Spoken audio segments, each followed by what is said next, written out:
All right, go ahead, Andy. All right.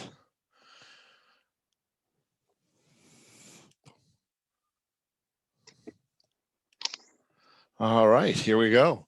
We're doing a redesign of the library right now, and it's already underway. First question I get is, why are we doing this and why are we doing it now? Those who remember the library from 5 or 10 or 20 years ago know we've moved a lot of materials down to the lower level. We've moved some services down to the lower level. This means that there's less traffic and less to do on the upper level. We also don't have a card catalog. We don't have a reference collection. We don't have an LP listening station, which was a feature of the original library. So there's literally space upstairs that wasn't being used for anything in particular.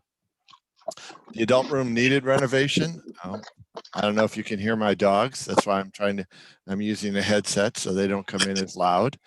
The adult room needed renovation. The carpet's almost 30 years old. There was damage to the skylight. We were going to have to move the entire collection out and then back in. And it seemed like a real waste of time to do that and not look at larger purposes.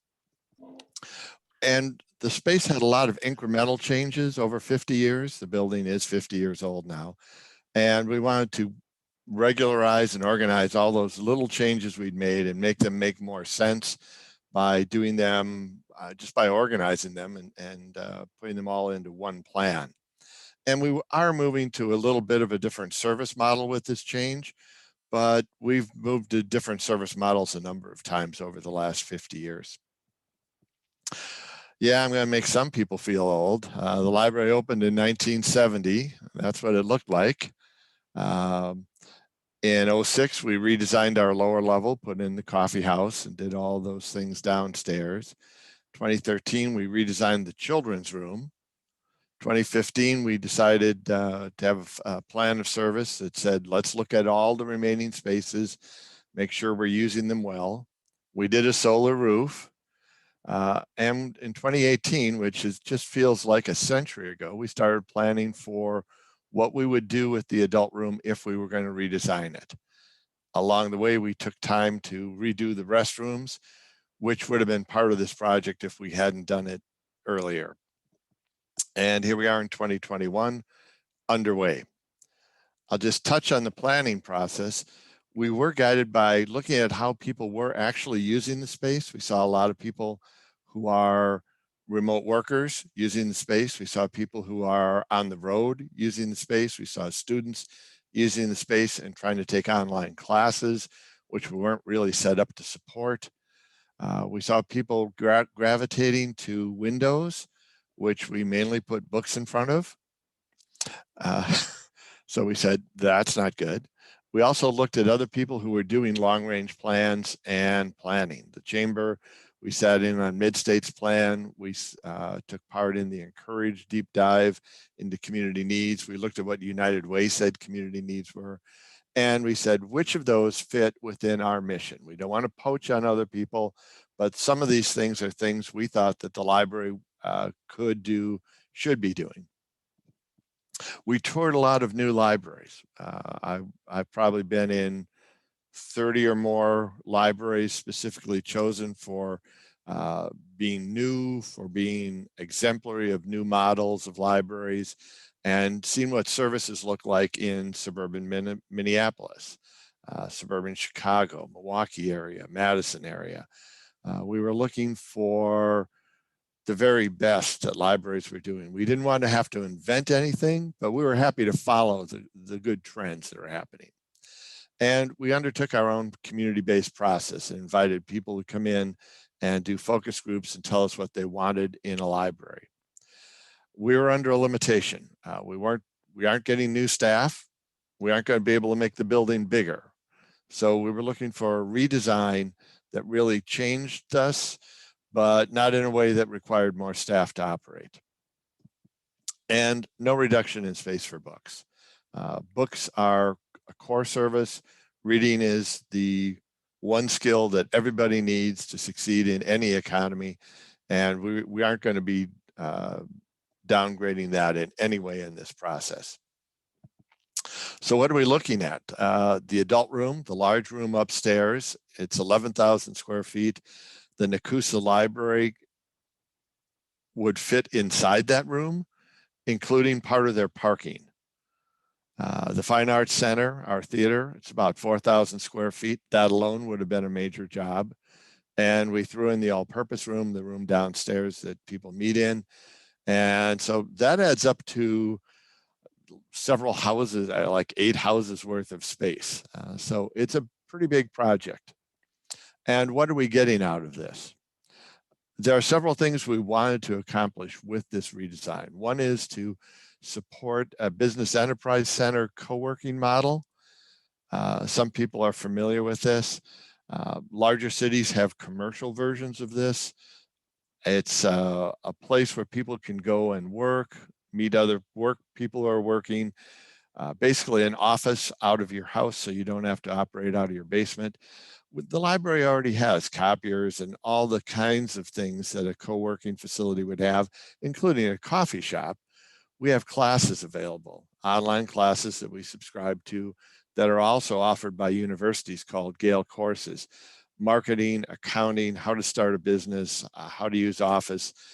Excel is the most popular one we offer because you need to use Excel and most people don't have time to take a full class in Excel. Hardware, software, we're running the full Adobe Creative Cloud. We're running very fast computers. We're hoping to get a full gig of Wi-Fi in the library when this project is done. A whole bunch of things that you just don't have at home or in a small office. We want spaces for formal and informal meetings and where people can actually just sit in a quiet room and work without interruption, because that's hard to do. Your dogs bark and your children run around behind you. Not mine, but mine are at work today. And we have staff. So we have a lot of the things we needed to be a business enterprise center, but we lacked some of the facility. So we really wanted to build that facility. We've been moving to a learning by doing and creating model. We don't want it to be a Sam's Club for books. People come in, pick something up and leave. We're not fast food, we're at least casual dining. So we want to move people from just consuming technology to using it, to being able to use it to design and create things, because the creative culture, Rapids has a lot of people who do creative things. We want to support that. We want our children and our businesses to have that support.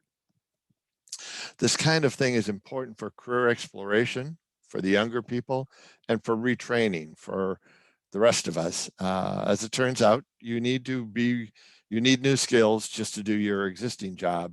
Every year, it's like there's a new skill. I'm now learning how. 2 years ago, I learned how to edit video. I need to know how to edit video before that, but suddenly I'm editing video and putting it up on YouTube. We wanted to build on what we did in the youth services area, which is build a very hands-on place where kids can come in and learn and play and do creative and educational things at the library. And it expanded on a makerspace we started, but was in a storage room in back. It's very typical of libraries to use small found space for a makerspace. And then after we understand how to do it, expand to something bigger. And we are moving to something quite bigger. Our planned makerspace is over 1,500 square feet. If you're familiar with our all-purpose room on the lower level, it will be bigger than that. So there's room for classes and other things in there. We'll look at that in some detail.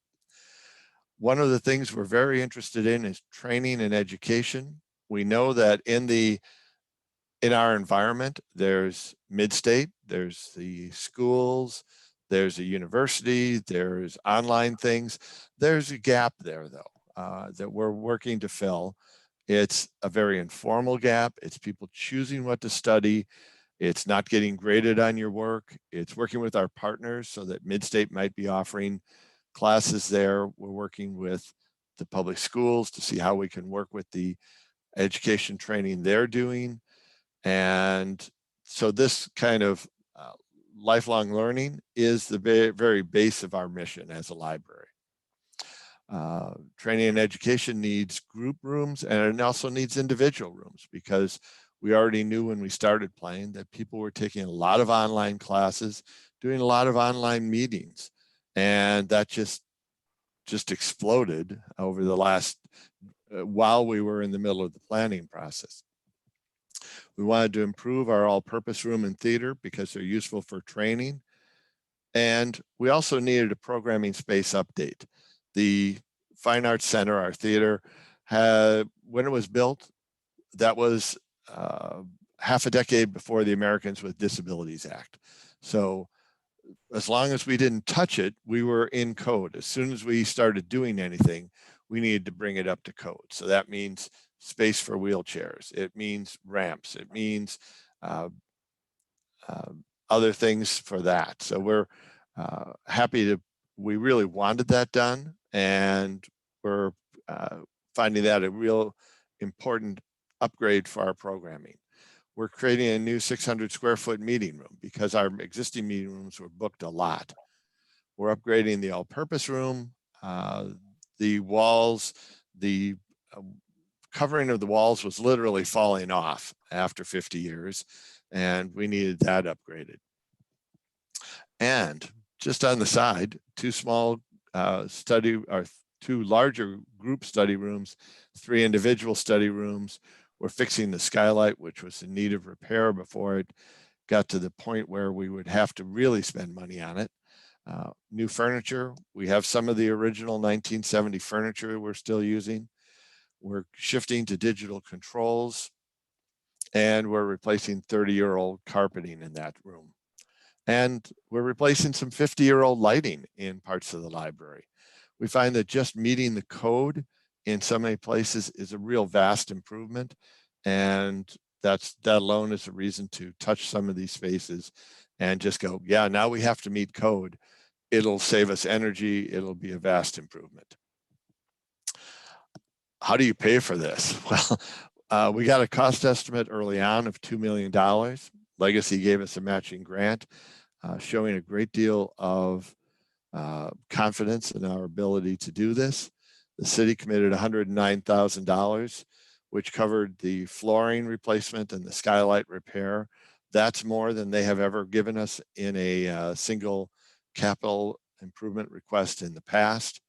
Bell family stepped in with $100,000. The endowment stepped in and committed $400,000. We've raised over $210,000 of the remaining $400,000. And yes, we are still fundraising. And yes, I am partially pitching. If this is something you think you would support, consider supporting this thing that you might support. So we were out to bid in March, got the bids approved in April. Demolition is underway. If you were able to come into that adult room, it is bare to the ceiling, bare to the floor. It is one big empty room. Where our construction schedule would call for this to be complete in November. We're temporarily ahead of schedule. I don't think that will last. I think we're going to have some change orders, and we'll probably fall back into the overall schedule, but we're scheduled to be done in November. So let me walk you through part of the floor plan. Here's the stairs from the lower level. Behind the elevator, we're putting in a large maker space. On the far side of the room, in front of the big windows, we're putting in the new meeting rooms. The skylight is being totally redesigned. Our service desk and public computers will be here. There'll be a quiet work area over here, which will also be our genealogy area. In front of this window, we're setting up tables, and along the wall, we're setting up tables because we want as many things as possible in front of those nice, beautiful windows we have, because people told us they really like sitting in front of windows instead of staring at brick walls. Some detail on the makerspace. The firewall is where we'll have the 3D printers, the laser cutter, the poster printer, the other equipment that we have there. that makes this a makerspace. We have a computer area here where we can do training.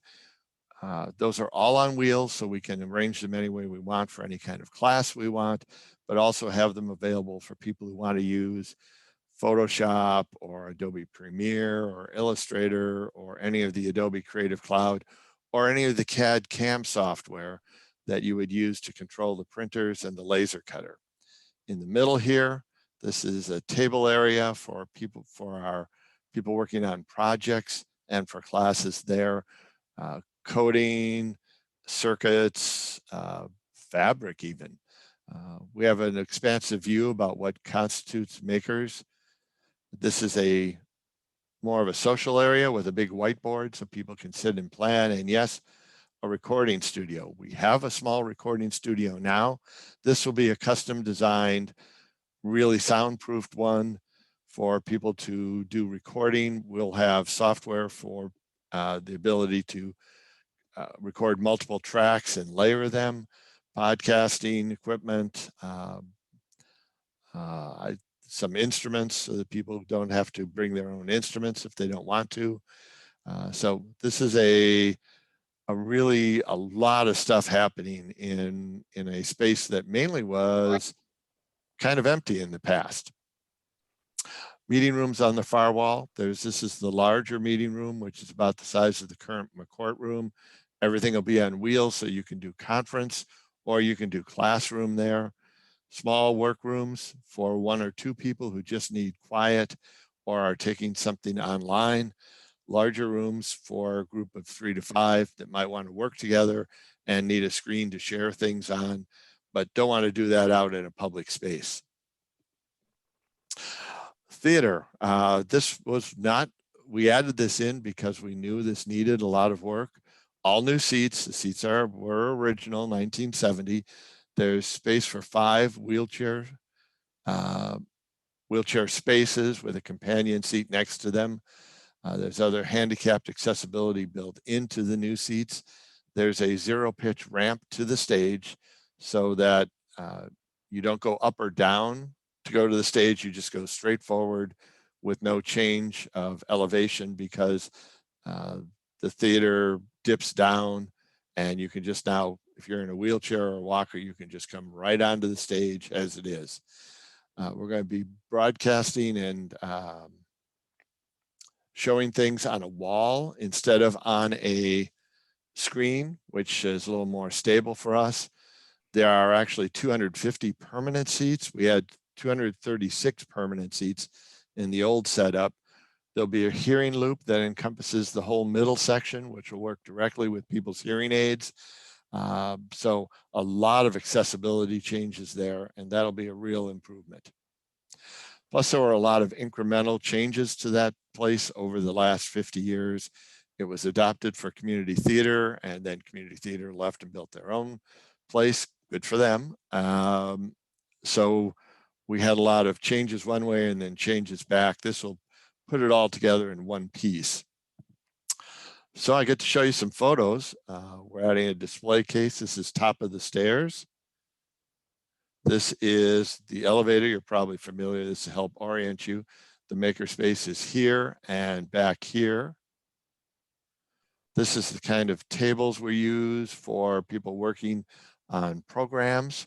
And we do plan to do a lot of programs there. We'll do them, and we'll bring in people who actually know how to do things because librarians know a little bit about a lot of things, but when we want someone to really teach, we fully plan on bringing in experts from elsewhere.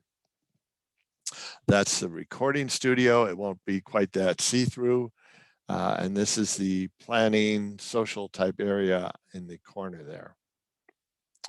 The skylight gets totally redone. All the old 1970s fixtures get removed from it. We're adding smaller LEDs there. We're putting in a couple fans. Not having fans led to condensation problems in the upper part of the skylight. This will address that, and it will just having the old fixtures out of the way will bring a lot more light straight down. I've been there.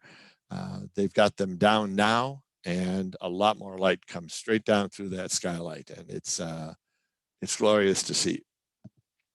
the 3 smaller meeting rooms, the 2 larger meeting rooms, and the actual meeting room style meeting room, something for 10 to 15 maybe, small classes, groups that are meeting. And when it's not in use, this glass door slides open, so it can be a place for people to just hang out and look out the window and enjoy some tables there. So closing up, we're redesigning a 50-year-old building for new purposes and a new future. 95% of this funding has come privately. We're adding some new resources for the community. We're going to have a meeting room, business center, better support for co-working, the individual and group study, and of course, the makerspace. And having a more accessible theater is a really great thing. It's great to be able to update something that was heavily used, but that didn't work for some people, and we're happy to make it more accessible. We're finishing up our fundraising. Like I say, we're at $1.81 million of money raised. The current budget is $1.86 million, and we're continuing to fundraise, and we don't know what we'll find that might raise our existing budget. So we're still aiming at a $2 million overall project. And we have a whole website with all these photos and the floor plans and a whole bunch of other things, including donation forms and pledge forms and how to donate online. And I guess I should leave that up in case questions lead me to go back to some of the points.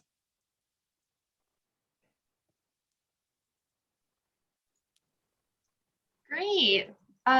So we have some time for questions. If anyone would like to ask any, feel free to unmute yourself if you have a question, and we will take questions at this time.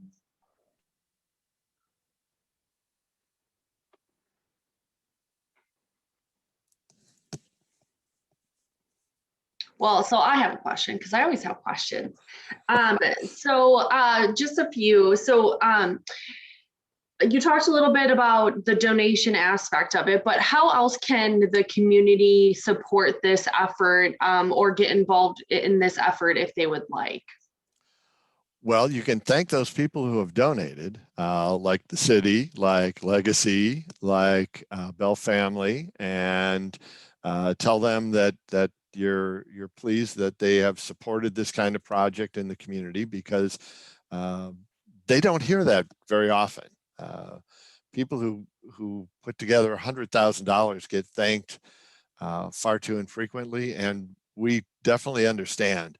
This project works because people in the community decided that this was something they wanted. It certainly wasn't my decision. It's not the library board's call. We come up with a plan, but having the community support that we did from the city and other people, that's what makes this work. The Library Association uses a motto of libraries create community, but I always think a community creates their library, and that McMillan is a good library is because we have community support and people who are willing to serve on our board and people who volunteer, and we hope to get volunteers back in again. And stop in and see this, and if you've got another group that you know of that would like a presentation, or if you have a group that would like a tour of the space so we can talk about these things, we would love to bring them in. So if you want to support us, help us get the word out, because it's really hard. Everybody knows it's really hard to get the word out nowadays. Everyone's kind of cocooned in. 5 years ago, you could have put something in the paper and everyone would have read it. Nowadays, it's just harder to reach all the audiences, because some people are on Facebook and some people are on Twitter and I don't know, Discord. People are on all different places now, and it's harder to reach everybody and let them know about what's happening. So if you like this, tell your friends, share the website that we put together that has all the information about this. And Yeah, money is always good too, though. Wonderful. So you talk about volunteers and board a little bit. Can you tell us a little bit about how many people are on your board? How many volunteers do you normally have, pre-COVID times? Can you talk just a little bit about that structure for the group? Yeah, libraries are a different organization. We aren't a city department. We get funded by the city. We get reimbursed for service by the county, but we're run by the library board. And that's on purpose in the statutes that you don't want the city council or county board deciding what books you buy or these things. So there's a library board. They are appointed mainly by the city. We have 2 county board representatives on the library board, and the superintendent of schools gets roped in to every library board in the state. So Craig wears an awful lot of hats. So that is a good thing. We like having a board that is dedicated to us, and that works pretty well almost all the time. I've been in libraries for a number of years, and it's a good structure compared to being just a city department. We were up to about 100 volunteers, teen volunteers, people who supported our children's program, people who would come in and help shelve books, people who carried books out to the homebound and to senior centers for us. So we had a large volunteer collection of volunteers, and last March we just shut that down. And as time goes on, we're going to be reactivating that and trying to recruit people. And we have a variety of things that people can do, and some of it is kind of Meals on Wheels for books, and some of it is helping when we do children's programs, because if you do a craft program and there's 40, 50 children there, you need a whole bunch of adults to kind of help you with things. And our teen volunteers, we have a teen advisory group that meets, and so there's a space for them too. Great. We do have a question in the chat. Can you talk about the people that utilize the library? Is it just people in Wood County, or are there people from all over central Wisconsin? Can you talk about those demographics if you can speak to that? Well, we're a municipal library, but we're considered to have a kind of catchment area of about 40,000.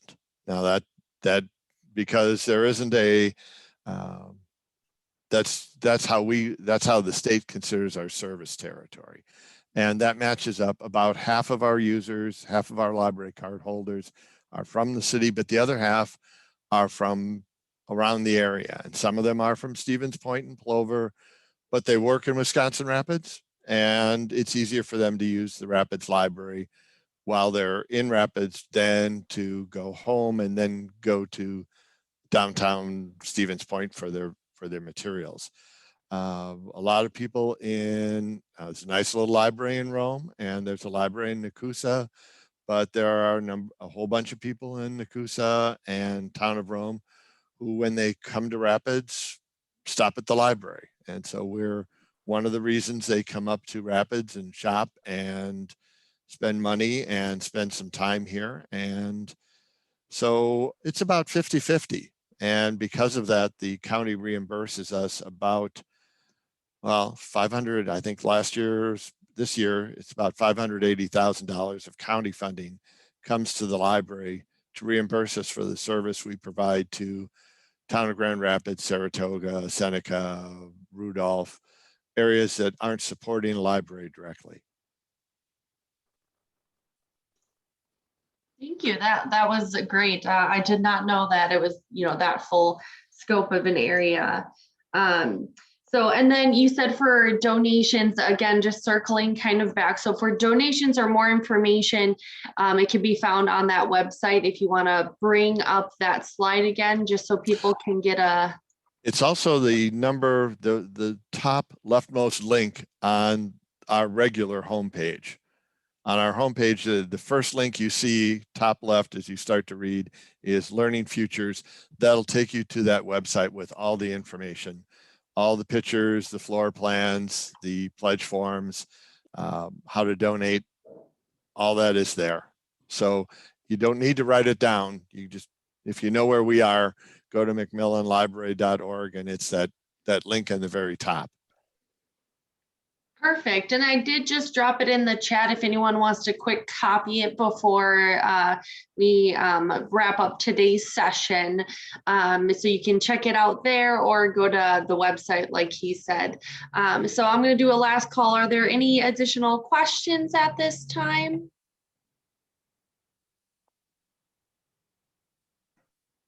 All right. Well, thank you everyone for attending. Thank you, Andy, for updating us on this.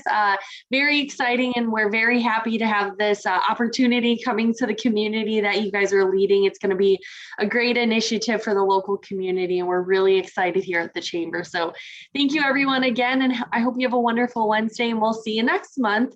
Oh, and before I do quick sign off, I just remembered the library is hosting our Off the Clock event February of 2022. So just It'll be done.